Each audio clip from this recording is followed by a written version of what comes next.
Imagine yourself alone in a small cell, confined to a crib-like bed, caged in from all sides, restrained, confined, confused. You call for a doctor, but then no one hears your calls. Alone you lay, sane in your world, insane in everyone else's. Surrounded by your so-called friends, also stripped from sanity. In your white-walled rooms, you lie crammed into these beds like sardines. This is what it must have felt like in Pennhurst State School and Hospital. Issues started to pile up from day one, patient one. The first issues that arose were overcrowding and understaffing. Now, understandably, the understaffing would have been caused by overcrowding. If the staff stays at, say, 300 personnel, and there are 1,200 patients, that's one staff for 4 patients. But the staff stays the same, and the patients increase to 2,400. That ends up to be one staff member for 8 patients. Thus, overcrowding. This is the cause of understaffing. By the mid-1950s, the patient-staff ratio grew to 4 to 35. This is bad ratio caused these things to go from bad to worse due to understaffing. The patients began to get neglected and only received treatment for the basics, among these diaper changes and, if they were lucky, bathing. The rest of the time, patients were confined and strapped to their beds. And according to a former employee, not only were the patients neglected in this fashion, but the doctors didn't change their daily routines to better accommodate the patients, nor did they respect the patients as human beings. As a patient, I wouldn't even, by the medical standards of the mid-20th century, want to be ignored and strapped to a bed or chair all day. Back to November 1908. The area known as Crab Hill in Spring City, Pennsylvania, have been under construction for the past 5 years. And the place now called the Eastern State Institution for the Feeble-Minded and Epileptic, later known as Pennhurst State School and Hospital, opened its doors. 5 years ago, in 1903, the Pennsylvania State Legislature approved this institution to be constructed there on hundreds of acres of Crab Hill. On Monday, November 23, 1908, the first person, known as patient number 1, was checked into the institution. In less than 4 years, a small problem became a quite big one. The overcrowding became the issue. But shortly after the opening of Pennhurst, they started admitting patients that were not part of the original planned use of the property. There were patients not only from mental instability and physical handicaps, but criminally unstable joined them. Through the operation of Pennhurst State School and Hospital, additional buildings were constructed to accommodate the overflowing. These new buildings were separate men's and women's dining facilities, administration and kitchen, along with separate gender cottages for those better off physically and mentally than most. Those in the cottages had a little bit more freedom than those in the main part of the institution. They were able to work in facilities provided by the institution, and they had jobs such as mattress making, farming, laundry, sewing, baking, butchering, and painting, until the legislature in 1913 stated that the patients and the general public be separate. As far as the employees go, however, they were getting paid quite well for the time period. The lowest salary was $35 to $40 for the laundry personnel, while the highest paying jobs, according to the Standard Hospital Asylum and Institution Directory, was for the engineering and steward, who were both received large salaries of $150. That seems like pity money today, but that's equivalent to $3,750 in today's terms. That's $7,500 per month, or $90,000 per year. This could explain the reasoning for the neglect. The salaries were very nice for this period in time. If you were getting a fat salary every 2 weeks, whether you worked hard or not, why put in the effort? Who cares for the patients? This was the mentality of those doctors and assistants. They didn't care about the people, they just wanted the money. Not all abuse for some staff, though. Kids were admitted into Pennhurst and went into a school like many other kids would, but these kids had physical and mental disabilities that the society did not want to see at the time. These were sent for reasons like deformed face or limbs, offensive behavior including ADHD and ADD, mute, blind, paralytic, and other deformities.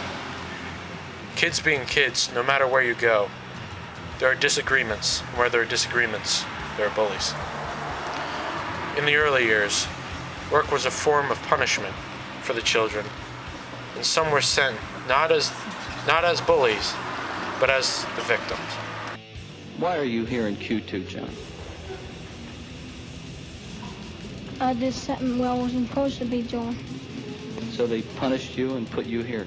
Yes. Do they do this all the time to you, John? Yes. In some cases, children were pushed to the limit. There were some cases of death as a result of bullying. As for adults, women checked into places like Pennhurst to escape abusive or alcoholic husbands. And for men, self-abuse in the form of masturbation was considered a mental illness. There's a snippet from the magazine, The Library of Health, that explains this as a form of self-enslavement and how demons inside them force this as Satan's captives. As Andrew McFarland put it, these patients are suffering from the secret voids that gnaw in hidden recesses of the soul. Yes, this article is saying that masturbation is a form of mental illness. But as far as physical abuse goes, some indications got out of hand. We have found of late that it is quite effective to downgrade him a little bit and put him on a locked cottage with autistic type children or hyperactive children, a classification that used to be called low grades or that sort of thing. And it offends their dignity somewhat, and they don't like it. Well, you offend their dignity on purpose by putting them on this profoundly retarded ward. In other words, say a child with an IQ of, say, 69 or so would be put on in a cottage with children with an IQ of 10 or 20, and this is how you lower their dignity. Do you find this an effective measure? We have found it in some cases to be effective, but in other cases, why, it doesn't work out. Doesn't this degrade the person who is being disciplined to the point that he may regress? I doubt it very much. Actually, what we're trying to do is degrade him to a certain extent amongst his fellows here. Fast forward in time to 1968. The focus has changed from putting the mentally insane out of public eyes to, are they being treated fairly? In 1968, NBC News reporter Bill Baldini was granted entry into Pennhurst for an inside view and a 35-minute story on the neglect and mistreatment of patients. These graphic images show how bad life within the confined walls really were. As a rare opportunity, News 10 cameras were allowed inside the facility along with Baldini to interview patients and officials about life in the asylum. Even for today's tolerance of horror and gore, these clips are still hard to watch, as some lay in their beds hopeless and weak. After Baldini's report in the 1970s and 80s, court cases arose from the crevices of asylums all over the country. One of the largest cases to come out of Pennhurst was Romeo versus Youngberg in 1982. The case went all the way to the Supreme Court. Romeo fought against forced treatment and legal rights as a patient of the mental institute. In the end, the court ruled that Nicholas Romeo had constitutional rights to undue residence and safety, as well as a limited right to treatment. There were others like his case going all the way to the Supreme Court and got a similar outcome. The other major case took place earlier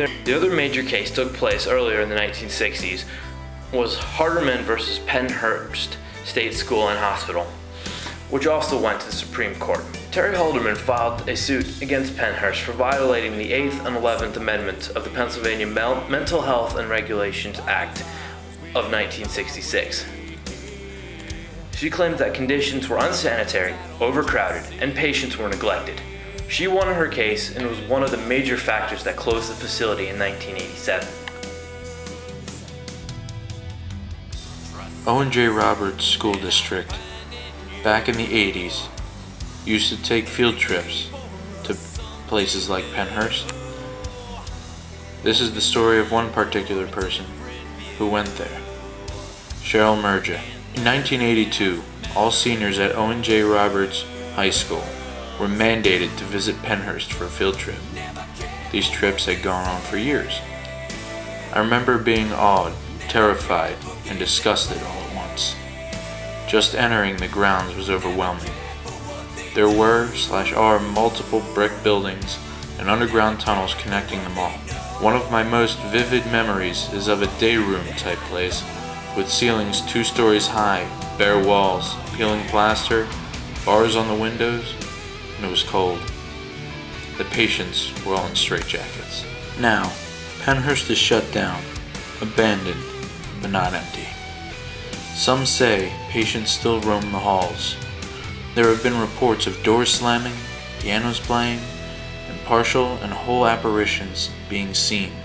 Screams, voices, banging, feeling like being watched, shadows, dragging sounds, and items being thrown by unseen hands.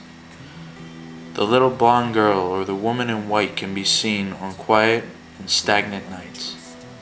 They roam the halls with fellow patrons wondering what will ever happen to the precious Pennhurst State School and Hospital.